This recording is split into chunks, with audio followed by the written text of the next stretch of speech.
दो बैलों की कथा। झूरी किसान के दो बैलों के नाम थे हीरा और मोती। दोनों डील में ऊंचे, देखने में सुंदर काठी के और काम में दक्ष थे। बहुत दिनों से एक साथ काम करते करते रहते रहते दोनों में भाईचारा हो गया था। दोनों एक दूसरे को चाटकर और सूंघकर अपना प्रेम प्रकट करते। कभी कभी दोनों सींग भी मिला लिया करते थे, विग्रह के नाते नहीं, केवल विनोद के भाव से, आत्मीयता के भाव से। एक बार झूरी ने अपने दोनों बैलों की जोड़ी को पत्नी के आग्रह पर ससुराल कार्यवश भेज दिया, लेकिन बैलों को इस बात का जरा सा भी एहसास नहीं था कि उन्हें क्यों भेजा जा रहा है। उन्होंने समझा कि उन्हें मालिक ने बेच दिया है, इसलिए रास्ते में जाते समय उन्होंने झूरी के साले गया को पूरे रास्ते खूब झकाया। संध्या होने तक दोनों बैल अपने नए स्थान पर पहुंच गए। दिन भर चलने के कारण भूखे भी थे, इसलिए जब उन्हें नांद में लगाया गया तो बड़ी तेजी से खाने को उत्सुक हुए, लेकिन एक ने भी उसमें मुंह नहीं डाला। दिल भारी हो रहा था, क्योंकि आज तक जिसे उन्होंने घर समझा वह आज उनसे छूट गया था। यहाँ उनके लिए सब कुछ नया था। दोनों ने बिना कुछ खाए पिए ही एक दूसरे को कनखियों से देखा और अपनी मूक भाषा में सलाह की। जब रात में गांव में सब लोग सो गए तो दोनों ने जोर मारकर पगहे तोड़ डाले और घर की तरफ सटपट चल पड़े। प्रातःकाल जब झूरी सोकर उठा तो अपने दोनों बैलों हीरा और मोती को दरवाजे पर देखकर स्नेह से गदगद हो उठा। दोनों बैलों की गर्दन में आधा आधा गराव लटक रहा था। घुटने तक पांव कीचड़ से भरे थे। साथ ही दोनों की आंखों में विद्रोहमय स्नेह झलक रहा था। झूरी ने दोनों बैलों को इस अवस्था में देखकर खुशी से दौड़कर उन्हें गले लगा लिया और उन्हें बार बार चूमने लगा। यह दृश्य बड़ा ही मनोहर था, लेकिन झूरी की स्त्री ने बैलों को द्वार पर देखा तो जलबुन उठी। बोली, कैसे नमक हराम बैल हैं कि एक दिन वहां काम न किया, भाग खड़े हुए। परंतु झूरी अपने बैलों पर यह आरोप न सुन सका और बोला, नमक हराम क्यों है? चारा दाना न दिया होगा, तभी तो भाग आए। स्त्री ने रोब के साथ कहा, बस तुम ही तो बैलों को खिलाना जानते हो, और तो सभी पानी पिला पिला कर रखते हैं। झूरी ने पत्नी को चिढ़ाने के ख्याल से कहा, चारा मिलता तो क्यों भागते। दूसरे दिन झूरी का साला गया फिर आ गया और इस बार उसने उन्हें गाड़ी में जोत कर ले गया, जिससे वे उसे रास्ते में परेशान न कर सकें। जबकि 2-4 बार मोती ने गाड़ी को सड़क की खाई में गिराना चाहा, पर हीरा ने संभाल लिया, क्योंकि गाड़ी गिरने पर चोट तो उन्हें ही लगती। हीरा ज्यादा समझदार था। संध्या समय घर पहुंचकर दोनों को मोटी रस्सियों में बांधा गया और कल की शरारत का मजा चकाने के उद्देश्य से उन्हें फिर वही सूखा भूसा दिया गया, जबकि अपने घर के बैलों को खली, चूनी सब कुछ दिया गया। दोनों बैलों का ऐसा अपमान कभी नहीं हुआ था, न ही ऐसा कभी खाने को दिया गया था। दोनों ने नांद की तरफ आंख तक न उठाई। अगली सुबह गया ने दोनों बैलों को हल में जोता, पर दोनों बैलों ने अपनी जगह से न हटने की कसम खा ली थी। वह मारते मारते थक गया, लेकिन उन्होंने वहां से अपने पैरों को टस से मस तक नहीं किया। इस प्रकार हार मानकर गया ने उन्हें नांद पर लाकर बांध दिया। दोनों के सामने आज भी रूखा सूखा भूसा ही डाला गया। दोनों चुपचाप खड़े रहे।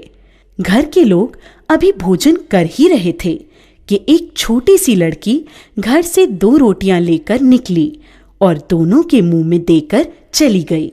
उस रोटी से उनकी भूख तो शांत होने वाली नहीं थी, लेकिन मानो दोनों के हृदय को एक अलग प्रकार की शांति मिली। धीरे धीरे 2-4 दिनों में उस छोटी सी लड़की जो भौरी की थी, जिसकी माँ मर चुकी थी, सौतेली माँ उसे हमेशा मारती रहती थी, से दोनों की आत्मीयता बढ़ गई। दोनों दिन भर जोते जाते, डंडे खाते और शाम को थान पर बांध दिए जाते और रूखा सूखा भूसा डाल दिया जाता। बस रात को वही बालिका लड़की उन्हें रोटियां खिला जाती। उससे उनकी दोस्ती हो गई थी। एक रात दोनों ने वहां से भागने की योजना बनाई। रात को जब लड़की रोटियां खिलाकर चली गई तो दोनों रस्सियां चबाने लगे, पर रस्सी मोटी होने के कारण मुंह में न आती थी। बेचारे बार बार जोर लगाकर रह जाते थे।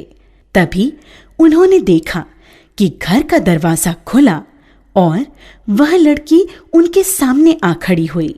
दोनों सिर झुकाकर उसके हाथ को चाटने लगे। उसने दोनों के माथे पर हाथ फेरा और बोली, खोल देती हूँ तुम दोनों को, चुपके से भाग जाओ, नहीं तो यहाँ के लोग तुमसे काम करवा करवा कर मार डालेंगे। उसने दोनों के गराव खोल दिए और भागने का इशारा किया, पर दोनों चुपचाप खड़े अभी सोच रहे थे कि हमारे भागने पर इस बच्ची पर आफत न आ जाए। तभी वह चिल्ला पड़ी, दोनों फूफा वाले बैल भागे जा रहे हैं। ओ दादा, दोनों बैल भागे जा रहे हैं, जल्दी पकड़ो। यह सुनते ही दोनों वहां से भाग निकले। गया घबराकर घर से बाहर आया और भागते हुए बैलों का पीछा करने लगा। दोनों बैलों ने भागने के चक्कर में इतना भी ध्यान नहीं रखा कि वे रास्ता भूल गए थे और भूख से व्याकुल हो रहे थे।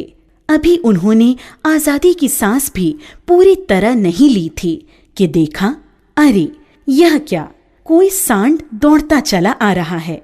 सांड भी हाथी की भांति विशालकाय था। उससे भागना भी कायरता ही थी। सो दोनों ने उससे सामना करना ही उचित समझा। ज्यों ही सांड हीरा पर झपटा, मोती ने पीछे से उसे दौड़ाया। सांड जब उसकी तरफ मुड़ा तो हीरा ने उसे रगेदा। इस प्रकार सांड ने झल्लाकर हीरा का अंत करने की सोची। तभी मोती ने बगल से आकर सांड की पेट में सींग भोंक दी। अचानक हमले से घबराकर सांड घायल होकर गिर पड़ा। तब दोनों मित्र विजय के नशे में उसे छोड़कर झूमते हुए आगे निकल गए। दोनों को लड़ने के कारण भूख लग रही थी। तभी उन्हें मटर का खेत सामने दिखा। मोती उसमें घुस गया। हीरा मना करता रहा, लेकिन उसने एक न सुनी। उन्होंने अभी 2-4 ग्रास खाए थे। तभी 2 आदमी लाठियां लिए दौड़ पड़े। दोनों मित्र दलदल में फंसने के कारण भाग न सके। उन आदमियों ने उन्हें पकड़कर काजी हाउस में बंद करवा दिया। जब वे काजी हाउस के अंदर पहुंचे तो देखा कि वहां कई भैंसें थीं, कई बकरियां, कई घोड़े, कई गधे, पर किसी के सामने चारा न था। सब जमीन पर मुर्दों की तरह पड़े थे। कई तो इतने कमजोर हो गए थे कि खड़े भी नहीं हो सकते थे। सारा दिन दोनों इस आस में टकटकी लगाए देखते रहे कि कोई चारा लेकर आएगा, लेकिन जब कोई नहीं आया तो हीरा के दिल में विद्रोह की ज्वाला दहक उठी। मोती से बोला, अब तो नहीं रहा जाता मोती, चलो यहां से भागने का कोई उपाय निकाला जाए। बाड़े की दीवार कच्ची थी। हीरा मजबूत तो था ही, रात का वक्त था। उसने अपने नुकीले सींग दीवार में गड़ा दिए और जोर का धक्का मारा तो मिट्टी का एक चिप्पड़ निकल आया। फिर तो उसका साहस बढ़ा और उसने दौड़ दौड़कर दीवार पर चोटें की। उसका साहस देखकर मोती ने भी उसी जगह सींग मारना प्रारंभ किया। काफी मेहनत के बाद आधी दीवार गिर गई। दीवार का गिरना था कि अधमरे से पड़े हुए सभी जानवरों में भी जान आ गई। सबसे पहले 3 घोड़ियां सरपट भागीं, फिर बकरियां निकलीं, उसके बाद भैंसें भी खिसक गईं, पर गधे अभी ज्यों के त्यों खड़े थे। मोती ने उन्हें भी सींगों से मार मार कर बाड़े से बाहर निकाल दिया और अपने मित्र हीरा के पास बैठ गया, क्योंकि हीरा मोटी रस्सी से बंधा होने के कारण भाग नहीं सकता था, इसलिए मोती भी नहीं भागा। अगले दिन बाड़े की हालत देखकर वहां के चौकीदारों ने गुस्से में आकर हीरा और मोती की जमकर पिटाई की। अब उन्हें खाने को भी कुछ नहीं दिया जाने लगा। कुछ दिन इसी तरह बिताने पर एक दिन नीलामी हुई और उसमें एक व्यापारी ने दोनों बैलों को खरीद लिया। दोनों मित्र उस व्यापारी के साथ चल दिए। चलते चलते सहसा दोनों को ऐसा मालूम हुआ कि यह परिचित राह है। हाँ, इसी रास्ते से गया उन्हें ले गया था। वही खेत, वही बाग और वही गांव मिलने लगे। प्रति क्षण उनकी चाल तेज होने लगी। सारी थकान, सारी दुर्बलता गायब हो गई। उन्हें लगा कि यहां से अब उनका घर भी पास ही है, सो उन्होंने थोड़ी और फुर्ती दिखाते हुए घर के रास्ते की तरफ भागना शुरू किया और जब तक अपने घर के थान पर नहीं पहुंच गए, रुके नहीं। व्यापारी भी उनके पीछे पीछे भागता आ रहा था। झूरी द्वार पर बैठा धूप खा रहा था और अपने बैलों के बारे में ही सोच रहा था। एकाएक उसकी नजर अपने बैलों पर पड़ी। वह खुशी से दौड़कर उनके पास पहुंचा और उन्हें बारी बारी से गले लगाने लगा। दोनों बैलों की आंखों में आनंद के आंसू बहने लगे। एक छुरी का हाथ चाट रहा था तो दूसरा उसका पैर। तभी व्यापारी आ पहुंचा। उसने छुरी से कहा, ये मेरे बैल हैं, मैं इन्हें नीलामी कराकर ला रहा हूं। अभी वह बातें कर ही रहा था कि मोती ने उसकी ओर सींग चलाया।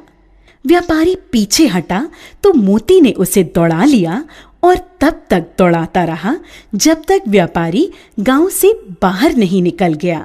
फिर मोती विजयी सूर की भांति वापस स्थान पर अपने मित्र हीरा के पास आ गया। थोड़ी देर में नांदों में खली, भूसा, चोकर और दाना भर दिया गया। दोनों मित्र बड़े चाव से उसे खाने लगे। झूरी खड़ा दोनों को सहला रहा था और उनकी शारीरिक कमजोरी को देखकर मन ही मन व्यथित भी हो रहा था। तभी झूरी की पत्नी ने भी आकर दोनों के माथे चूम लिए। प्रेमचंद।